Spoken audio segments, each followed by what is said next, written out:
सबक नंबर 10। कुआं बेचा है, कुएं का पानी नहीं। मश्क नंबर 1। मायने याद कीजिए।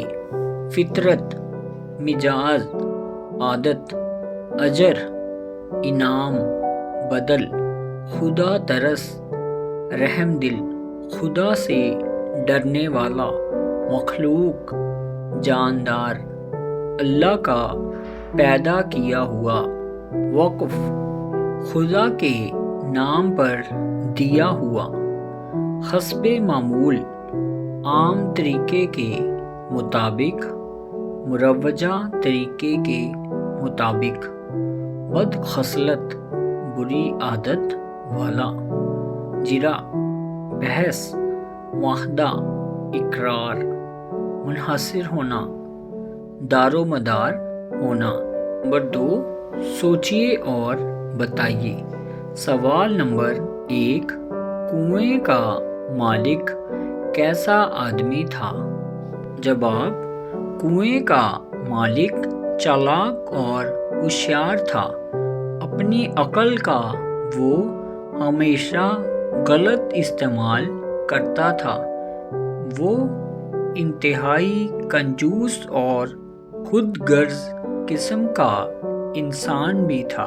सवाल नंबर 2। आस पास के लोग कुएं के मालिक को क्या समझाते थे? जवाब: आस पास के लोग कुएं के मालिक को ये समझाते थे कि देखो, ये कुआं तुम अपने साथ नहीं ले जाओगे। अगर इससे किसी को फ़ायदा पहुंचता है तो पहुंचने दो, अल्लाह तुम्हें इसका अजर देगा। सवाल नंबर 3।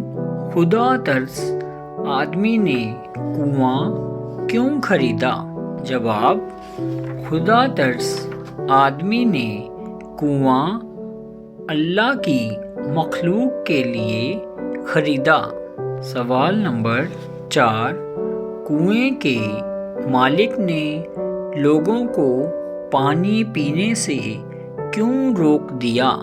जवाब: कुएं के मालिक ने लोगों को पानी पीने से इसलिए रोक दिया कि मैंने कुआं बेचा है, कुएं का पानी नहीं।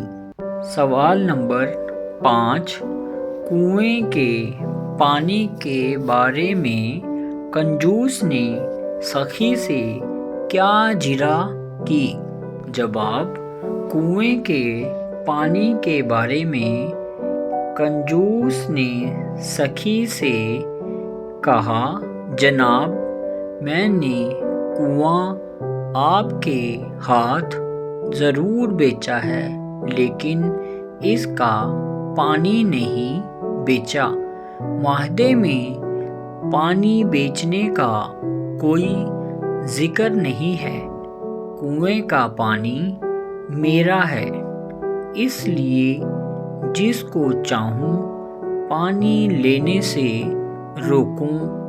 इस मामले में आपको इख्तियार नहीं है, कुआं बेशक आपका है। नंबर 3। नीचे दिए हुए जुमलों को वाक़यात की तरतीब से लिखें। नंबर 2। एक शख्स बहुत चालाक और होशियार था। नंबर 4। अपनी अक्ल का वो हमेशा गलत इस्तेमाल करता था।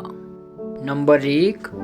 एक खुदा तर्स आदमी ने कुआं खरीद कर अल्लाह की मखलूक के लिए वक़्फ़ कर दिया। नंबर 5।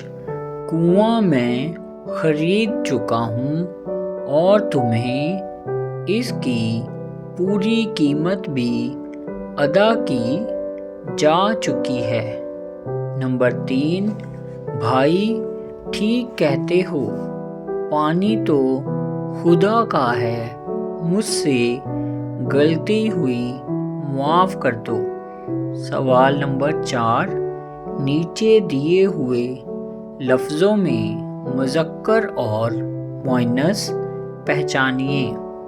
کنواں مذکر، پانی مذکر، شخص مذکر، قیمت مؤنث، فطرت مؤنث، مقصد مذکر، مصیبت مؤنث، بھائی مذکر۔ نمبر 5، نیچے دیے ہوئے لفظوں کے متضاد لکھیے۔ کنجوس سخی، غلط ٹھیک، خرید فروخت، نیک برا، فائدہ نقصان۔ نمبر 6، عملی کام، نیچے دیے ہوئے لفظوں کو خوش خط لکھیے۔ معمول، انتہائی، صحیح، مخلوق، خصلت۔